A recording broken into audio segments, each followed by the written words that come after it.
Hello friends, welcome to the video. So in this video, I'm trying to explain you some of the acts that is actually required for the assistant director post, that is commerce and industry. I think we have the exam on Sunday. So in that, we in the syllabus we have a lot of a number of acts that we have to prepare. So I'll try to make sure that some sort of acts can be completed within the stipulated time. So I'm not going in the order whatever the syllabus they have given. I'm trying to go with the smallest acts like which we can cover quickly. So with that, I'm beginning the video. I'll kindly run through this. You can also fast forward and watch it. So first act I'm dealing now is about the MSME Act, that is a micro, small and medium enterprises. That is the Development Act. So this was and says in the year 2006. Okay, so we have lot many number of sections, so here you don't have to much worry about the sections and all. Some important sections I'll try to tell, because the questions will be some sort of in the surface level is what I expect. So we have almost 6 chapters in this, but I'll quickly run through what are the important components that is required under this act. First of all, you should know that MSME is coming under union list. So union list means only the central government can make the law, but from the MSME, this Development Act, even now state governments can make some sort of a rules or some sort of a regulations that is required. Whenever there is some things, usually the union law will prevail, but through this act, even state governments can make some sort of provisions. So first of all, I'm just telling that this act was done just basically to provide some facilitation for the promotion and development of whom, of the MSMEs. So because earlier, prior to that, we had some sort of certain other industries which were actually dealt under the Industries Development and Regulation Act. So those who are that months that was in the 1951. So those industries which cannot be grouped under this act has been done in the MSME Act, and this is just to make sure that facilitating the promotion development, as I said you, and enhance the competitiveness, because lot many number of employment has been generated from the MSMEs. So in that scenario, to make sure that employment generation or the competitiveness is created, we are doing this Development Act. So directly I'm going with the some of the important terms now. So this you have to understand. So first of all, this act came to force obviously in the date after when the act has been uh, commenced, especially when the central governments really want to enforce it. So probably after 2006, we have this MSME Act from the date wherever the central government was ready to commence that one. Now there are a lot of many number of definitions that we have to know here, because I feel with the definitions they will be asking whoever whatever that is there under this act. So first of all, because direct definitions could be asked in the question, so first of all we should know that there is something called advisory committee. I am going in the order of the chapters what that has been given in the sections. So advisory committee, who is this advisory committee? This advisory committee is the one who is going to give a lot of advisors that will deal in the next few minutes, but that will be established by central government. Central government. Okay, so advisory committee is the first one. That definition you have to look into. The second definition you have to look into is, this is very important, there is something called appointed day. Appointed day in the case of MSME Development Act. What is this appointment day is? This you have to understand. See, usually in the MSME means we will be having a buyer, we will be having a supplier. Supplier is going to sell the goods to the buyer, correct? No, so there will be some sort of agreement within them. So what is appointed day is the immediately after the expiry of the period of 15 days from the day of acceptance or the day of deemed acceptance of any goods. I'll explain you this. It means, see here, when the supplier sell the goods to the buyer, it is the appointed day is nothing but it is the after the expiry of 15 days. Once the service has been delivered, whatever the number of days, that means you are after your 15 days of the day of acceptance. This is something, one more thing that we will be getting here that you have to understand. See here, a appointed day is nothing but once the seller sells the goods to the buyer, there is something called day of acceptance. I'll explain you this, but keep a hold on this. After this day of acceptance, there will be 15 days time period. After the 15 days, that day we call it as the appointed day. This 15 days is important, kindly remember this. Now I'm coming to the what do you mean by this day of acceptance. Day of acceptance means it is the one point is it is the actual delivery of goods whenever suppliers told the buyer that, and buyer is ready to agree that whenever that delivery will be accepted, and supplier is also giving. So that is nothing but the day when the actual delivery is done. So another type of day of acceptance is there. That is nothing but where the supplier has supplied the goods to the buyer, but buyer has some sort of objection. In that scenario, the buyer will make some sort of objection because the delivered goods is not there, not right, something like that. So that is nothing but that acceptance within the 15 days from the delivery of the goods he has to make. That means whenever the goods or services that has been delivered by the service to the buyer, the objection must be given in the writing by the buyer, whatever that is there with respect to the goods or services within the 15 days from the day of the delivery of goods. Okay, within the 15 days from the delivery of the goods, he has, so this is the time period where he can make some sort of a objection, and that objection has to be resolved. That is what the day of acceptance is. There is one more point in the B, that is third one, that is day of deemed acceptance. Deemed acceptance, I'll just show you here. What in by day of deemed acceptance is there is no objections at all, where there is no objection. So that means they have all the understanding and everything has been delivered properly. So I'll just brief you again. So appointed day is nothing but when the supplier supplies the goods to the buyer after the 15 days, then it is called as appointed day. So whenever the buyer gets the goods, we have something called day of acceptance. That means it can be the actual delivery of the goods. That day itself we can consider it as a day of acceptance, or if there is any objection, and even the day if the buyer has given that in the written and supplier is resolving that, that day it can be called as a day of acceptance. And after that they will be having some sort of a the payment, everything that will be done, or when there is no objections, then that day will be called as your day of deemed acceptance. Okay, this is something what you have to know with respect to the day of or your appointed day. Next we have something very important. We have established something called a board under MSME Development Act. What is this board? Board is nothing but your, it is called as National Board. National Board for Micro, Small, Medium Enterprises, or your MSME. So this is the board. It is important. This section is under 3. The board is established under section 3. This is something important for you. Okay, so kindly know this. This board is important. That board is nothing but National Board for MSME. Then we have a buyer. Buyer means whoever that is going to buy. Buyer is the one who buys the goods or the services from the supplier. So buys the goods or services is deemed to be a buyer.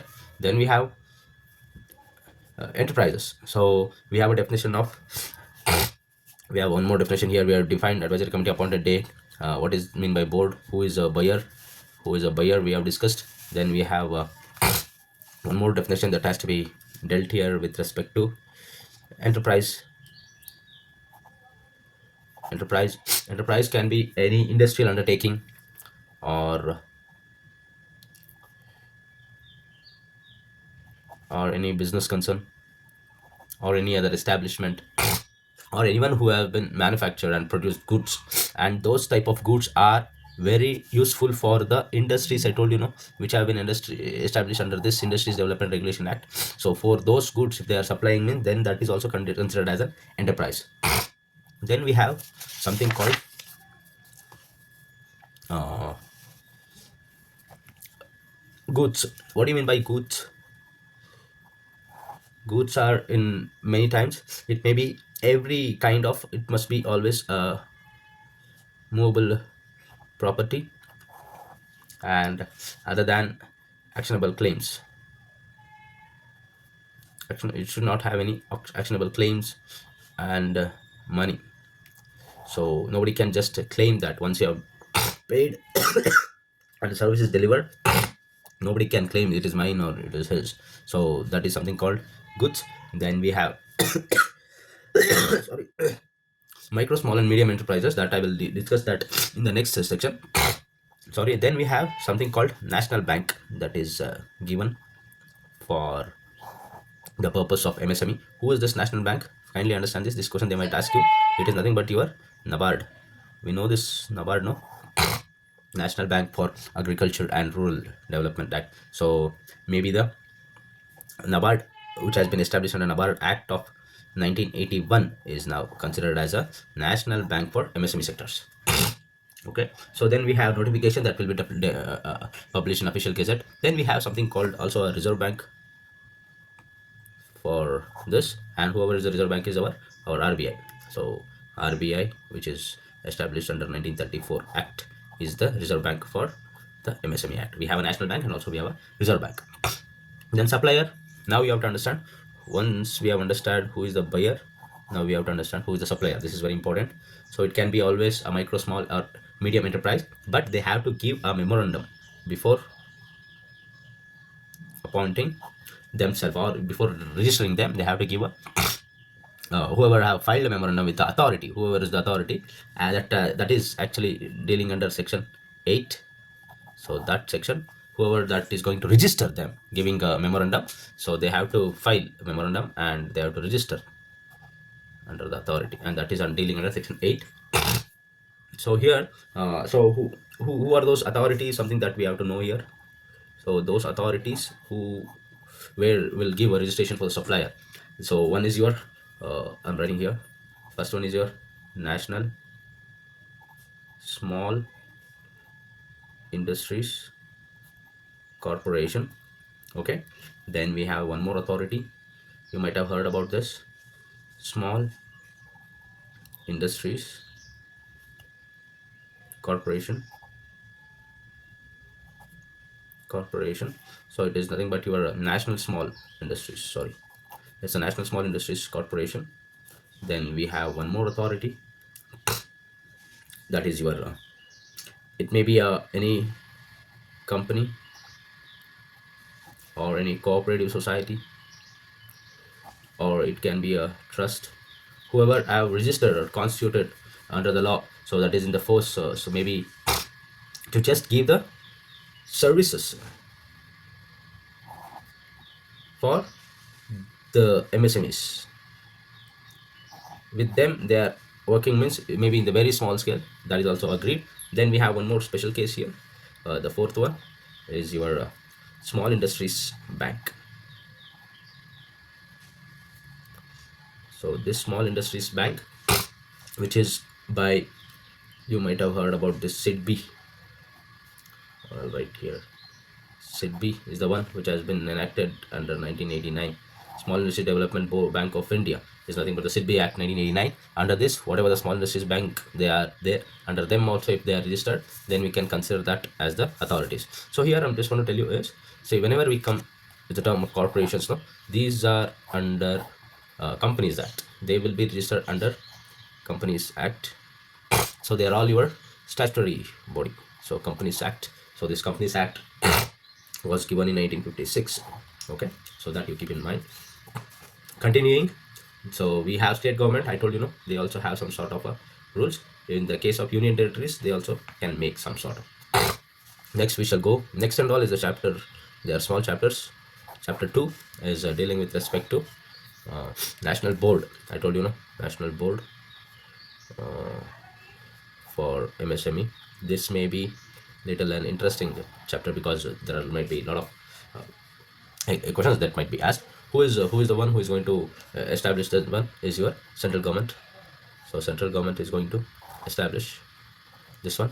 So this has a head office or your headquarters at Delhi, your New Delhi, and here the members, it consists of lot of members, very lot of members. Maybe like I'll tell you the list, it may be 6 ministers from the state governments, minister in charge of the central government, minister of state of the ministry of MSME, and 3 MPs must be there, secretary, administrator, 4 secretaries, lot many number of their people are there. But what I want to tell you is that you have to know something about the chairman. So the ex officio chairman of National Board of MSME will be the minister in charge. It will be the minister in charge of the concerned ministry. What is the concerned ministry is with respect to the MSMEs. So MSME concerned ministry is there, no? That ministry's actual minister will be the ex officio chairman of the National Board of MSME. So the vice chairman will be obviously the minister of state rank, who will be the same ministry we have, no, in that same ministry, minister of state rank will be there. no, that guy will be the vice chairman. And we have, as I told you, lot many number of numbers. Those numbers are whoever have to be the members and all will be determined by the central government itself. So usually, to give overall idea, there will be directors of the national bank. There will be, I told you about the RBI, no? So for from the RBI also, there will be some person that is going to be as a member of the national board for MSME. So this, like this, a lot many number of people will be there. So we don't have to worry about that. The term of the office. So whenever those members will be there, they will be obviously having the term. That term will be prescribed by, again, the central government. They will decide whoever that is who can work over there. That is something what we have to know. Then I'll go with the continuation. So ex officio member, I told you these are the when as many number of members and the term of office. And any law cannot be made as invalid if number of the members whoever are present, or if their vacancy have been not filled. There must be or it cannot consider that acts or the proceedings of the board cannot be made invalid. So that is something what you have to know. Now this board, I told you, this is very important. Now can you listen here? So this board, I told you, right? This board has the national board for MSMEs. That board have to meet. They have to meet at least once in every 3 months. Every 3 months. This they might ask you. Kindly keep this in mind. What is the number of time they want to meet? This at least they have to meet once per every 3 months in that year. And the board may associate itself like however it want to work, who has to have the assistance. And you can also include some of the people from outside also, but they will be not having any right to vote, if at all, if some rules have to be passed, or if there is any some sort of advice that has to be accepted.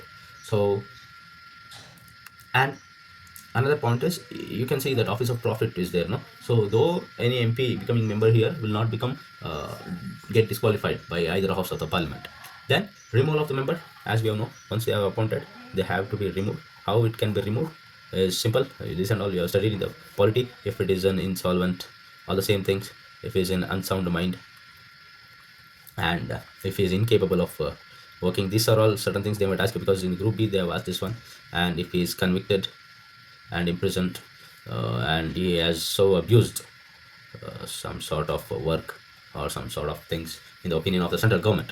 So these are some sort of grounds how a member can be removed. And in the scenario of when he is incapable or when he is so abused, he has to be given an option in the court to be heard. So whatever his views are there, rest of the time it can be a unilateral decision. And the functions of the board is very simple. Just to examine. Function of the board is very simple. It just to, as usual, it's like examine the affecting and the promotion of the development of MSMEs. And if there is any recommendation, it can make any recommendations. And it can also advise, this is important, it can also advise on the central government whatever the issues. And it is not actually binding. And it can also advise on some sort of funds, how the funds can be utilized, how it can be enhanced. This and all is dealt under section 12, because this is important. Financing is important, section 12. And powers and functions of the member secretary, there will be, for the board means, there will be always a member secretary. This member secretary will look after all the work and everything regarding the how the functions and everything has to be performed. Okay, quickly we shall go. I'll go with the chapter 3. So it's all about the classification of the MSME. So now the MSME's classification has been changed. So this is something that you have to uh, remember. So there is two things: investment and turnover. So we have micro industries, small industries, and medium industries. So micro industries investment, if at all, is within 1 crore, it is called micro, and turnover can be 5 crore. Then always turnover will be bigger. Then for small industries, it can be 5 crore, so it will be 50 crore. Then, so this is yeah, this is this is as I told you, this is 1 crore, 5 crore, 5 this is 25 crore. Then we have 50 crore, that is becoming 250 crores. Okay, so I'll 1 second, I just have a little confusion. 1 crore, it's 5 crore, 1 5 okay, 5 tens 5 tens so it's 50 crore, sorry, it is again 50 crore. This is important. 5 tens 5 5 1 5 5 tens, correct, this is fine. So Investment for the micro industries is 1 crore, and small industries is 5 crore, and medium industries 50 crore. Then we have turnover 5 crores, 50 crores, and 250 crores. This actual classification, recent classification, what we have with respect to MSMEs. Then going forward, after the classification, then we have advisory committee here. As I told you, we have some advisory committee at the beginning,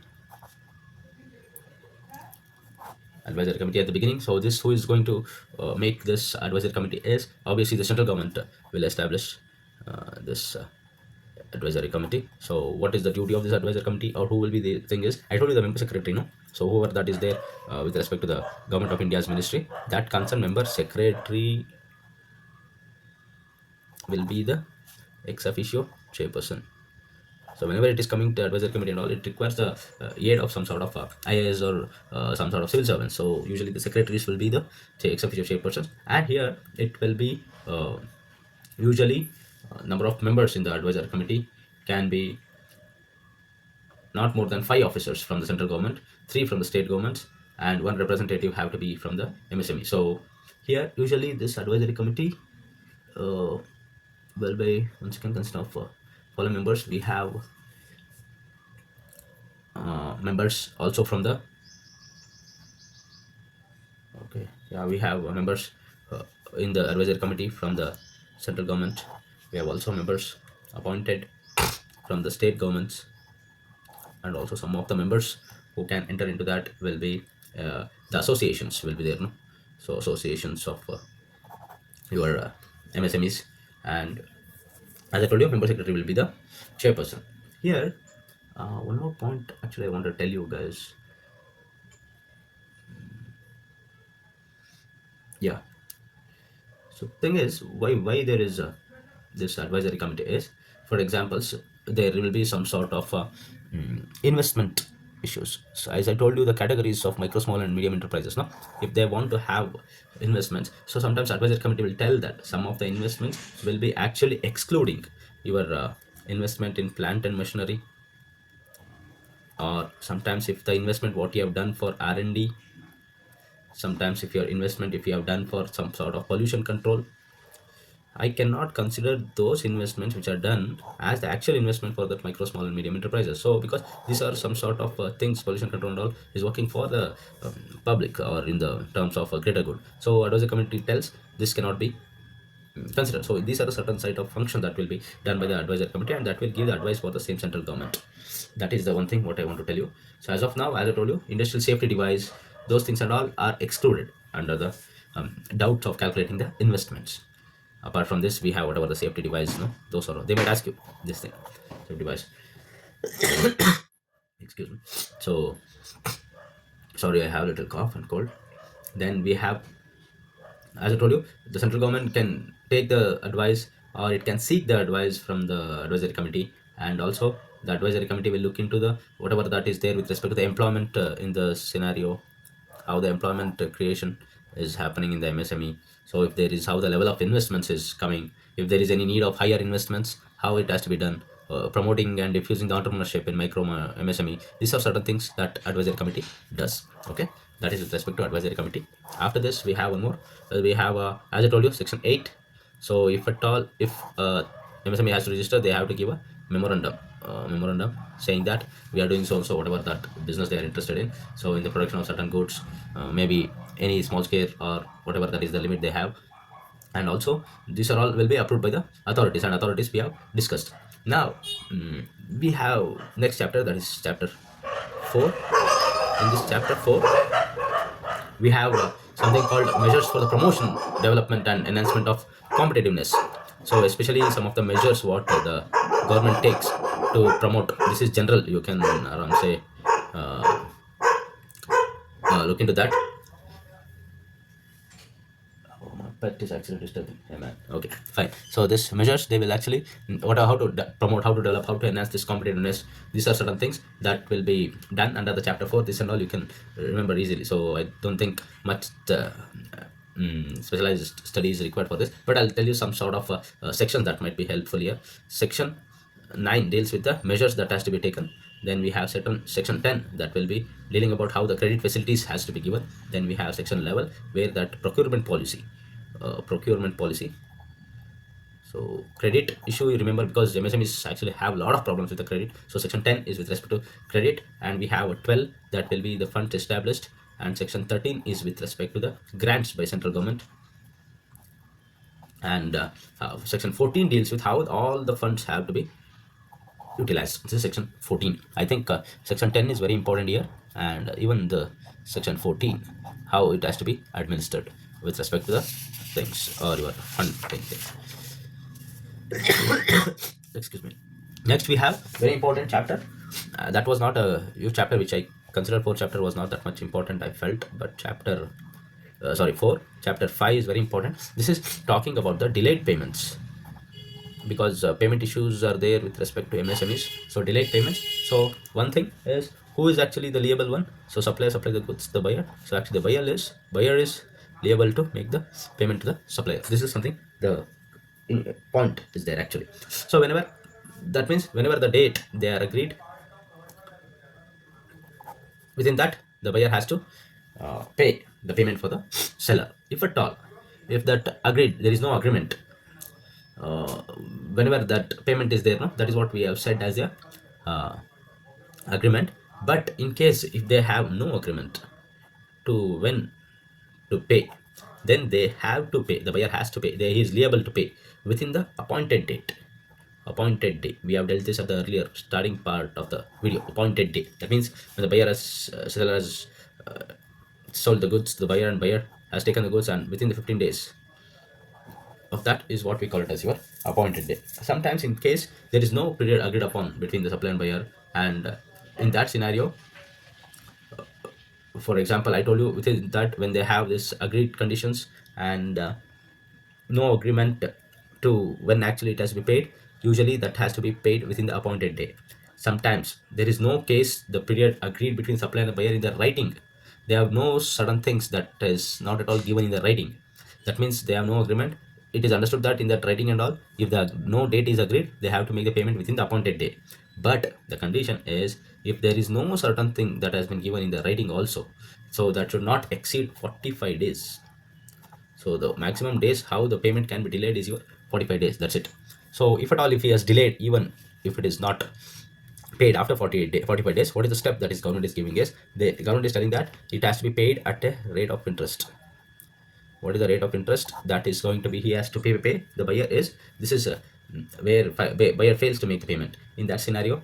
So it has to be compound interest. It has to be a compound interest of how many months he has delayed at 3 times of the bank, which is logic. So it is after 3 months. Okay, then we have recovery. So if the recovery, even though there is some amount that is due, he can recover the amount for the whatever the goods and supplies that has been rendered. So it has to be paid within the time period with the amount of interest. So to all this, we have some sort of a thing that is there, that is like micro and small enterprise facilitation council. This is important. Micro and small enterprises facilitation council. So what does they do? This facilitation council will actually look into the dispute resolution. If there is certain things that is required to for dispute resolution, that is working under the Arbitrary and Conciliation Act 1996. It is given in 1996. Arbitration means, you know, right, it is not going into the actual court, because that will be delayed. So with a negotiation only, they are trying to come to the common grounds and resolve the issues. So this shall be done within whatever that, if whoever maybe the one disputed people will be there, no? So between them there will be disputed things, so they has to be, so this arbitration has to be done in the facilitation council within 90 days. Within 90 days it has to be resolved. So from the rate of making such reference, any reference.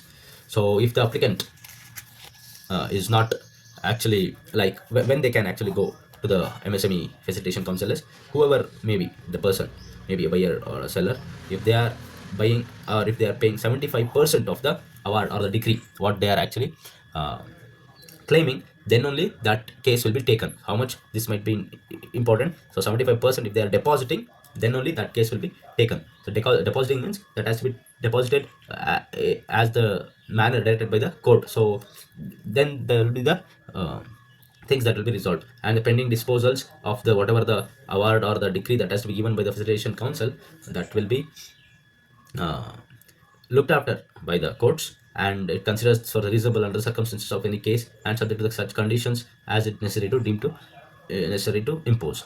Then we have who is going to establish this facilitation council. Now it is not the central government, it is state governments. Every states have their own facilitation council. Every states have their own state governments have this facilitation council. Then who, what is the composition? This is composition is important. So it's a composition. Who are this composition? So here it should be always 3 to 5. So it should be minimum 5, maximum the minimum 3, maximum 5 members. So who are those? It can be a director of industries, wherever that is not below the rank of director. So because in the state government there will be a director. Now whatever that exam we are preparing, no, that will be the assistant director. And we can also take the members from the associations. It need not to be the particular, they have to be the number. They can be have one or more members from the associations, or they also can take members from the banks or financial groups, or who have any special knowledge. Those people also can be membered in this MSME Enterprise Facilitation Council. Okay, next, going forward, we have chairperson will be the, as I told you, the whoever the person that is appointed by the state government will be, that's chairperson. There is no particular ex officio officer here. It can be appointed by the state government. Okay, so whatever the composition, whoever that has to be there, all will be held by state government. And if there is any